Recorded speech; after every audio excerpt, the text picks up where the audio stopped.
Hi everybody, welcome to the last nutritional presentation for Series 3 of our Ultimate 8-Week Challenge here at FitClub. I'm very excited, we've finally got through 8 weeks. I'm sure you've got plenty of great info to help you with your nutrition. I'm sure you're all feeling better than you ever have before, I'm hoping so anyway. So today we're going to do a little bit of a chat about a how-to for fat loss and for increasing muscle mass. Okay, now probably seen a fair few of these tips and hints before during the first 7 presentations. This is more of a recap and just to put it all into one space for you so that you can easily take away what you need and use it. So fat loss, let's start straight onto it. Fat loss, what are some of the key things that you need to do? First one, make sure you're well hydrated. I mean, that's key point number 1. So females, 2.7 litres is your absolute minimum. That's a minimum, okay?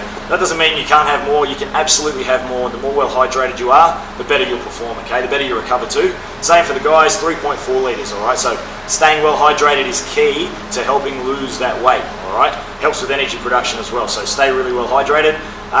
The second point is that you can train within 2 hours of getting up on an empty stomach.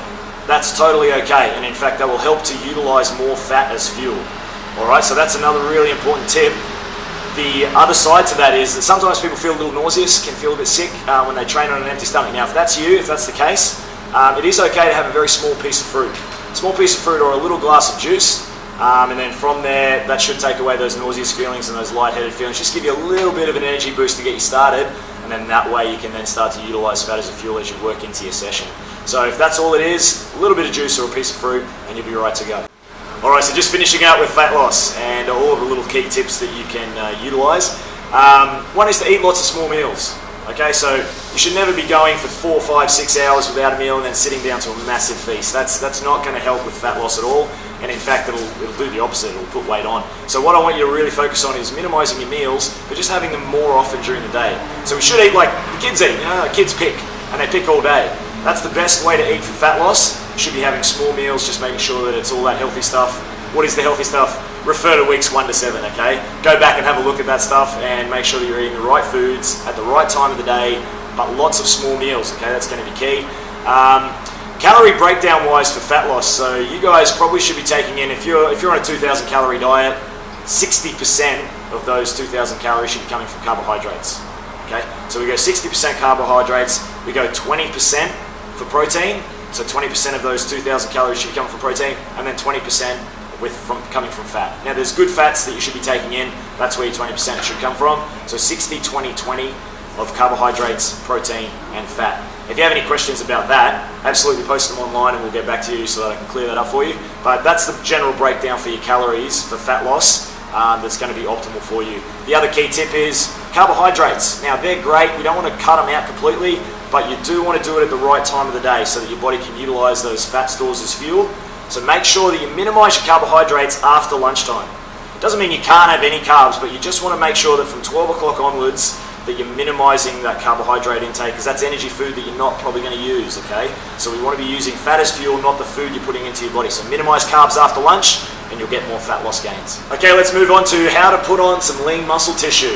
Okay, so this is going to be super important, and in fact, even for the people with fat loss, even if that's your main goal, still want to be putting on some good lean muscle tissue. So this should apply to pretty much everybody who's watching. Okay, so the first key point is that your body needs to be in a positive caloric state before you begin your training session.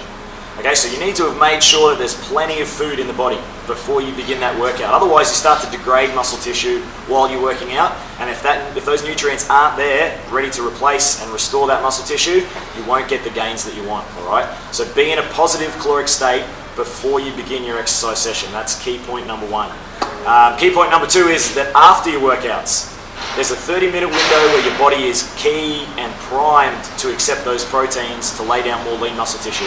That's when you're going to get most gains, okay, while the body's fatigued, but it's missing those proteins. If you put a good quality source of protein straight in after your workout, within that 30 minutes, you're going to get really positive lean muscle tissue gains, okay, so make sure you stick with that. Okay, just as with the fat loss, we've got to be well hydrated. 3.4 litres for men, 2.7 litres for the ladies. Once again, that's a minimum, okay? So on the days that you train, and especially on hot days, if you're sweating a lot, up that, just up it more and more, okay? You can have 4, 5, 6 litres. If you're training hard and you're having 4, 5, 6 litres, it's fine. You certainly will not put in too much water, all right? So 2.7 for the ladies, 3.4 for the guys. It's essential to help lay down more lean muscle tissue that you're well hydrated, so make sure you stick with that. The calorie breakdown for putting on lean muscle tissue is slightly different to that with fat. So once again, if you've got a 2,000 calorie diet, this time you're aiming for 55% from carbs, so it's a little bit less of carbs going in, but we need to replace that then with protein. So your protein goes up to 25%. So a little bit of extra protein, a little less carbs, and stick with your 20% from fat. Okay, that's a general guideline. So there's only slight variations, but that little variation, the slight amount of extra protein will definitely help your body to lay down more lean muscle tissue. All right, so make sure you stick with that. And if you're working out on grams, I know some people work on how many grams should I have for my body weight of protein. So 1 gram per kilogram of body weight per day. So I'm 70 kilos, 70 grams I should be having as a minimum per day. And if I'm really working with the resistance training and I'm getting some fatigue in those muscles and tearing that muscle tissue, upwards of 1.5 is acceptable, and it certainly won't overload the body. So you can go up to 1.5 grams per kilogram body weight per day. So for me, 70 kilos, about 105 grams. Okay, so follow those principles for lean muscle tissue and you'll definitely put more on. Just remember that your workouts have got to be intense. Okay, you have to work out hard. You've got to feel that fatigue. If you're not getting to a point where you can't do the next rep, you probably won't tear the muscle enough to get the gains that you want, all right? So you have to work intense and you've got to work hard, and then make sure you replace that good food and you'll be a lean, mean fighting machine. So there we go, woohoo, we're done. Okay, so that's 8 nutritional videos for our Series 2 Ultimate 8-Week Challenge. Plenty of good information there, and always something you can come back to as well.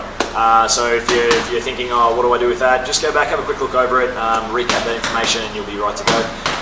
Hope you enjoyed them all. Obviously, we're getting better as we go along. So next series, Series 3, it's going to be bigger and better again. Might be a little bit more interactive, but there's going to be different topics and there's going to be a whole heap of great information as well. So keep your eyes peeled for that one. That's going to be great. Ultimate 8-Week Challenge Series 3. That will be coming up soon. But hope you got a lot of great information, guys. And once again, if there are any questions, make sure you post them either on our webpage or on our Facebook page, and we'll get back and hopefully answer those for you. Cheers.